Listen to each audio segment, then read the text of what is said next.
Welcome back, guys, to another video. If you're new here, you like daily gaming content, like daily Xbox content, make sure to hit that subscribe button. So I'm sure everybody knows yesterday was a huge day in gaming, a huge day in Xbox, not for positive things, only for negative things, as they announced major cuts that are going to be happening in the gaming division. Now, it has been an insane year in 2023 and already in 2024 with cutbacks, layoffs, studio closure, canceled IPs across the entire industry. And I was looking at Xbox and I was thinking, damn, they are outdoing everybody right now. You're looking at their internal studios like Playground Games, and they're growing. They're not making cuts. Even PlayStation had some major cuts and canceled games, and Xbox was out there not making any of those same decisions. And all of that came to a head yesterday where they had to make some major cuts here at the Xbox gaming division. So here is what it is. It's 1,900 jobs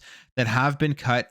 And I believe the majority of these cuts are in Activision Blizzard Studios. And they say this is about 8% of Microsoft's 22,000 gaming workers. So a relatively large amount of people. And obviously it's very unfortunate for all these people who woke up today, are jobless, and are going to be looking for a new place to work.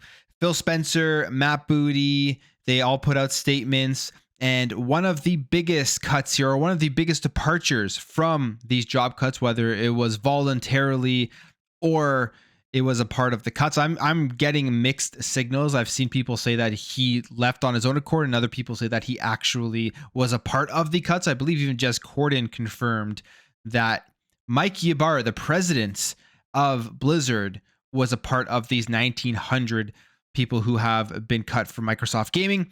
And on top of Mike Ybarra being cut, the chief design officer, who is actually the company's co-founder, Blizzard's co-founder, Alan Adham, is leaving Xbox, is leaving the Xbox gaming division, obviously just right after the acquisition closed in October. We knew people were going to be cut. We knew there were going to be departures.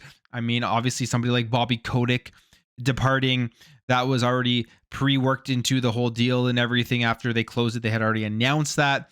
But I don't think many people knew that there were going to be 1,900 people leaving. Now, there was actually one commenter on Reset Arrow who was literally spot on as to what was going to happen after this deal closed, and they were looking at all of the redundant positions within the Xbox gaming division, and they said something like 1,926 or something people that believe were actually going to be laid off, and they were literally spot on that, with 1,900 people across the industry being laid off. I mean, there's no really way to sugarcoat it. This is not good. This is a bad thing because it's people losing their jobs, losing their livelihood. And this is what we are seeing here across the entire industry. The gaming industry right now is at a place where they have to really reassess how they are running their businesses, how much they are spending to make their games. They have to become more focused because costs are increasing and they aren't able to have enough profit. They aren't able to have a good enough profit margin for their investors, for their shareholders, at least with these publicly traded companies. So it's a crazy time right now in the industry, and we are not going to see this stopping anytime soon. I can almost bet we are going to continue to see throughout 2024 on a consistent basis more people losing their jobs and more cutbacks. But there's actually a lot to go through here. Statements from everybody. I will read through them. And I think the biggest one of all here, for a lot of people that were kind of shocked, is Mike Ybarra departing Xbox. Because we originally saw, I believe, right after the deal closed, a couple of weeks after or so, Phil Spencer, the Xbox leadership team went around. They stopped in at Blizzard. You have Phil Spencer taking a picture with Mike Ybarra, and everybody seemed really excited and really happy. Mike Ybarra even previously said at BlizzCon in November that he wanted to stay at Blizzard essentially forever, that they were going to actually have to drag him out of the company. And now we have this. And this would be the second time he's actually left Microsoft. So there is kind of a lot to get into. But I guess we will start off with Mike Ybarra's statement, because he put out a pretty long statement here on X, and he goes over a bunch of stuff and says that he will always be there for people who have lost their job and if they need help or anything. So he says, "I want to thank everyone who's impacted today for their meaningful contributions to their teams, to Blizzard, and to players' lives. It's an incredibly hard day, and my energy and support will be focused on all those amazing individuals impacted. This is no way a reflection on your amazing work. If there's anything I can help with, connections, recommendations, etc., DM me.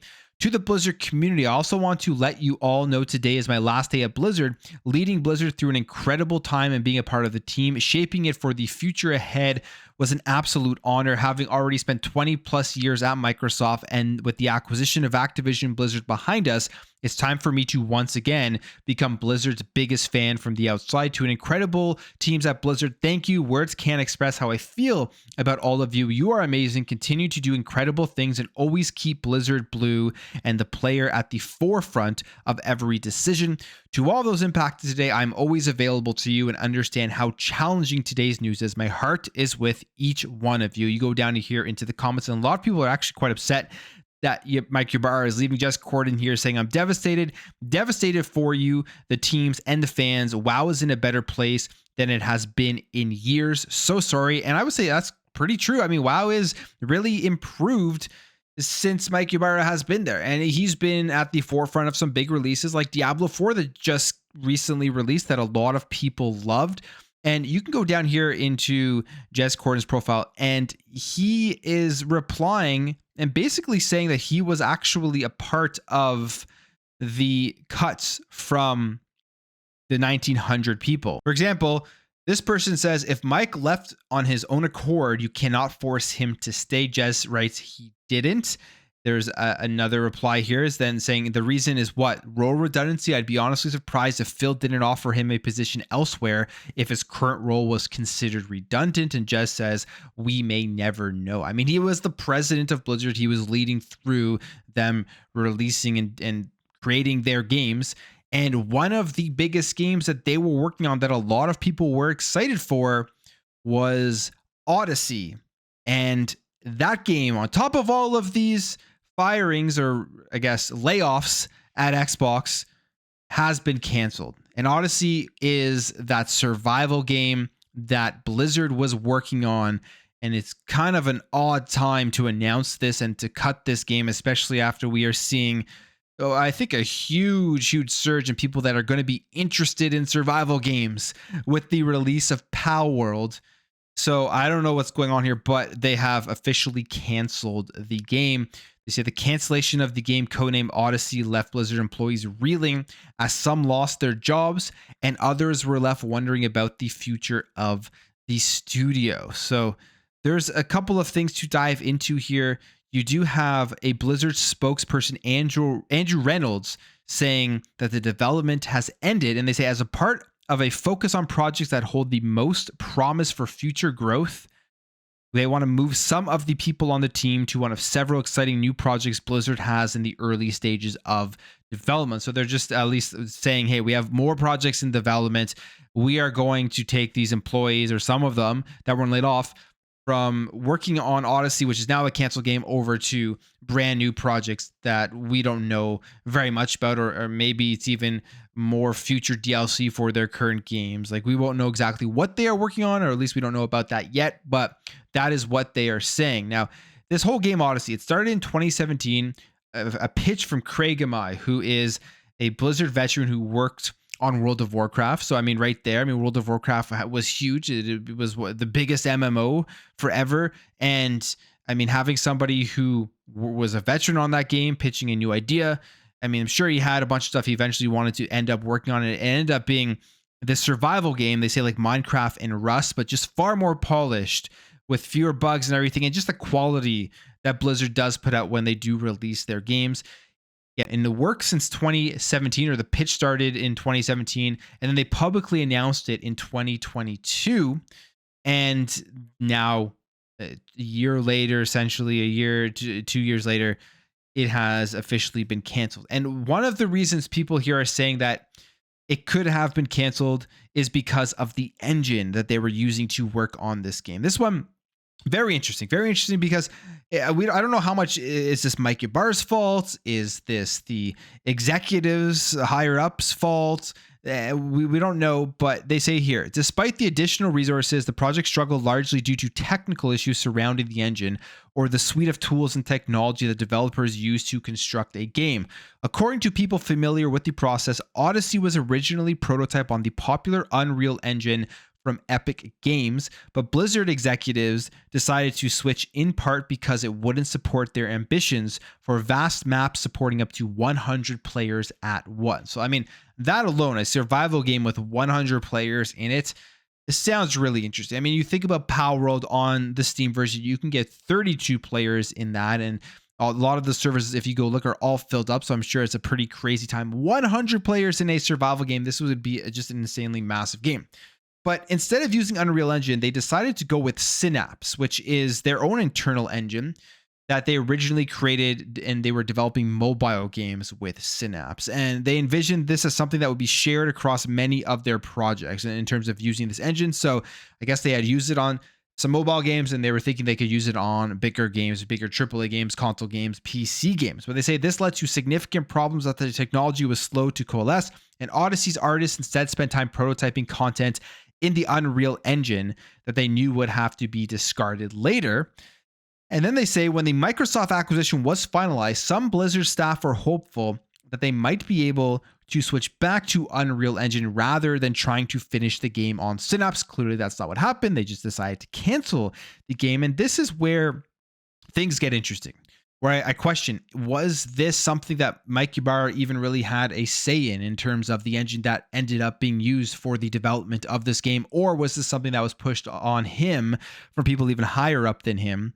Because it says here that Ybarra said that their new parent company would offer them the freedom to use the technology of their choice without having to go through the board of directors as in the past. And I mean, that just sounds like to me, he may have not even been on board with this whole project being worked out in Synapse, but he was kind of forced into doing that. I mean, that's all speculation at this point. I don't know if we will ever know. Maybe Mike Ybarra at some point will come out and let us know exactly really what happened behind the scenes when it comes to Odyssey. I think that would be just an insanely interesting interview to watch if someone's able to get that interview where he does go into depth as to everything. But that's what that kind of sounds like. He says the tech leaders will decide what the engines are, which is the way it should be. It shouldn't be from the suits on the board of directors who only care about the bottom line, but probably really know nothing about development of games and what would be able to provide the best product to consumers. It should be the people that are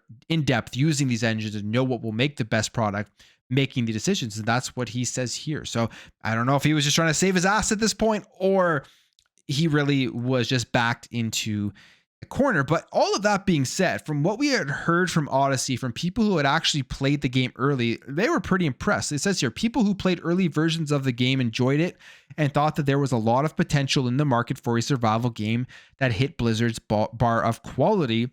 And then, I mean, they were targeting a 2026 release date. So this was still going to be in development for another 2 years. So it was like going up to a 10-year development cycle. And Xbox said, you know what? No, we're not doing this.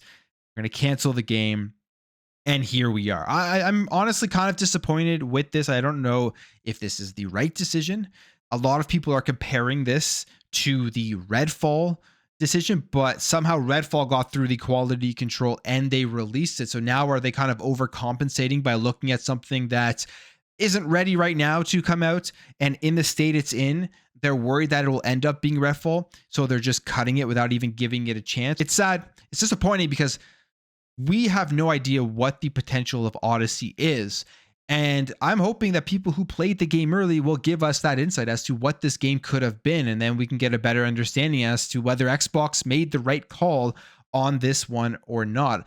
I believe as well, I mean, Jez Corden was very upset over everything that had happened with the layoffs and with Mike Ybarra and Blizzard and Odyssey, and he believes that this game was going to be very good. There's this exchange here. He tweets out, everything just feels wrong. You have Hazardor Gaming here saying, imagine buying publisher and canceling the first game after you own them. Good or bad, that's an L. And I mean, that's kind of where I'm leaning on that too, depending on how this really turns out. It's the first game, they instantly cancel it.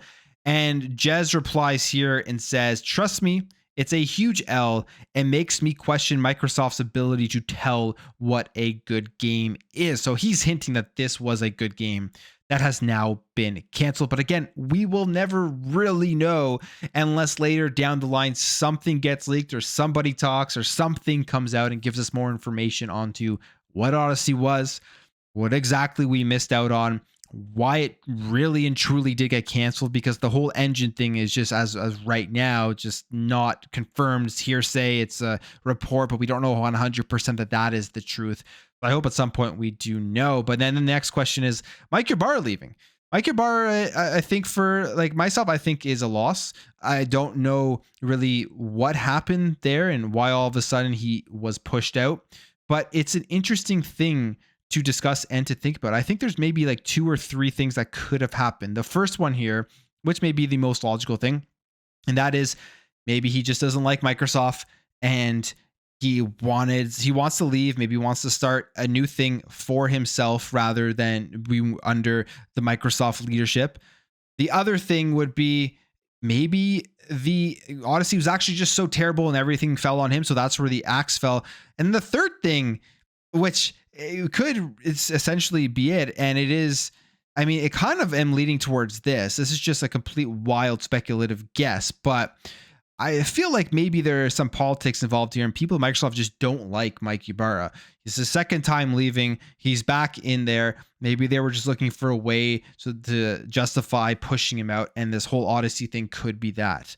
I know that sounds very conspiratorial and it could be completely wrong. I'm kind of hoping it's completely wrong, but with Odyssey being canceled, with him leaving, with all of the cuts, with the lead up to this and nobody expecting it to happen and him saying he wanted to stay there forever, I don't know, maybe that could have been something that did happen. Maybe just he does not fit in with the Microsoft leadership and politics. They don't want him as a part of their leadership, pushes him out, and maybe they're setting somebody else up for the job as the president of Blizzard or the position he had at Microsoft once the acquisition finished to take over his role. But at the end of the day, it doesn't really matter why.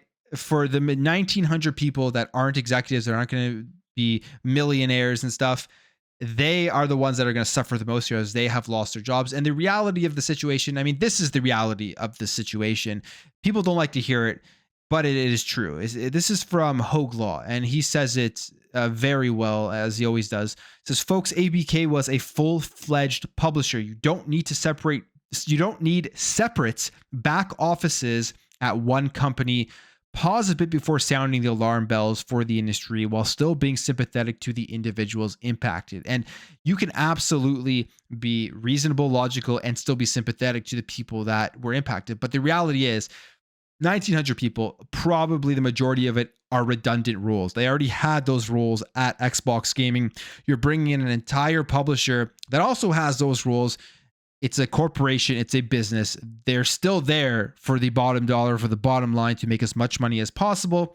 And there's no way any company or corporation are going to keep all of these redundant rules just because, like, you're a Microsoft $1 trillion company, they could afford to do it, but that's just not how reality or the world works. So that's essentially what has happened here. Still a very sad day.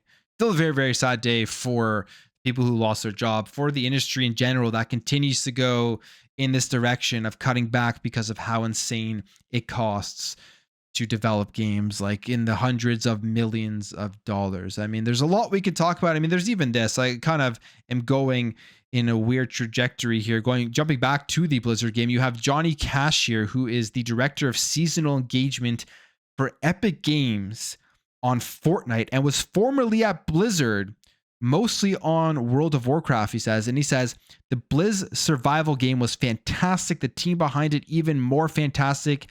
And it is our collective loss to never be able to experience it as a finished piece. I didn't overlap with a lot of the team, but when you're ready, we'll love to help if I can. So this guy who obviously has played the game, seen the game, been involved in it, and somehow saying here that it was a phenomenal game and previously worked at Blizzard. So again, that to me, this is something that I just really want to see what this Odyssey game is, because we will get a good understanding of Microsoft, the head people at Xbox right now, their judgment as to what is a good game and what is a bad game, what should make it through to release and what shouldn't make it through to release. Because if Odyssey ends up in a couple of years from now, we understand that it was actually something that people would have really enjoyed, and that didn't make it through, but somehow Redfall, or the launch of Redfall at least, made it through.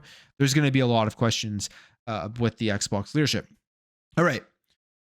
So that's the negative stuff, but we can jump over here to something that is a win for Xbox and a win for gamers on iOS.